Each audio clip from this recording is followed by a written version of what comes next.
বৌমা, শরীরটা খুব খারাপ করছে।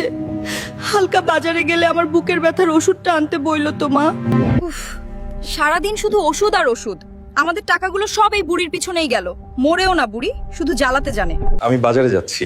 মায়ের বা তোমার কিছু লাগবে? না, মায়ের কিছু লাগবে না, তবে আমার জন্য এক প্যাকেট স্পেশাল ফুচকা এনো তো, খুব খেতে ইচ্ছে করছে। আচ্ছা ঠিক আছে, এই নাও তোমার ফুচকা। ওহ, এনেছো? অনেক ধন্যবাদ। আজ কদিন ধরে শরীরটা ভালো যাচ্ছে না বাবা। ও আমার কথাটা একবারও মনে থাকলো না, অথচ বৌমার জন্য ফুচকা ঠিকই আনলি। কি বলো মা? তুমি তো আমাকে কিছু বলনি, বললে আমি আনবো না কেন? তোকে বলিনি বাবা, কিন্তু বৌমার কাছে তো বলেছিলাম।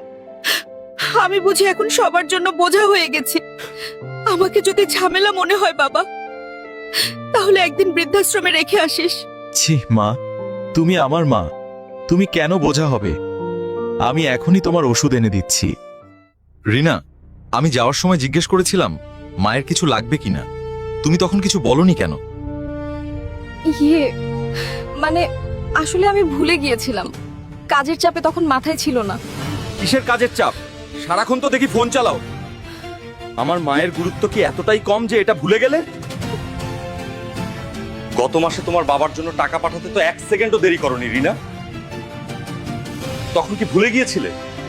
বাবার বাড়ির কারো একটু অসুবিধা হলেই তোমার ঘুম উড়ে যায় রিনা। আর আমার মা কষ্টে থাকলেও সেটা তোমার মনে থাকে না? আমার বাবা নেই রিনা, বেঁচে আছে শুধু মা।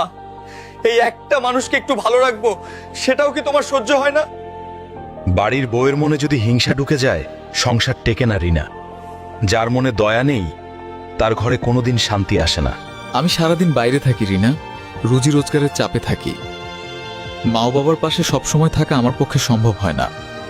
আমি বাইরে থাকি রিনা, তখন এই ঘরের দায়িত্ব তোমার হাতে। আমার মা ও বাবাকে দেখা মানে আমাকেই দেখা। আজ তুমি যদি আমার মায়ের পাশে দাঁড়াও রিনা, কাল তোমার বাবা মায়ের বিপদে আমি নিজের সবকিছু দিয়ে পাশে দাঁড়াবো। সংসারটা এভাবেই টিকে থাকে। দুই পক্ষের বাবা মাকে নিজের ভাবলেই সংসার জান্নাত হয়, না হলে সেটাই ধীরে ধীরে অশান্তির কারণ হয়। আমি মায়ের সাথে অনেক অন্যায় করেছি, এখন থেকে মায়ের সেবা করার দায়িত্ব আমার। তুমি আমাকে মাফ করে দেও। শোনেন, ফুচকা, শাড়ি কিংবা শখ এসব একদিন শেষ হয়ে যায়, কিন্তু বাবা মায়ের হাসি মুখ, সেটাই সন্তানের সবচেয়ে বড় সম্পদ। আজ যদি তাদের কাঁদাই, কাল আল্লাহ আমাদের কাঁদাবেন। সুতরাং আপনি যদি একমত হন, কমেন্টে লিখুন মা আর ভিডিওটা শেয়ার করুন।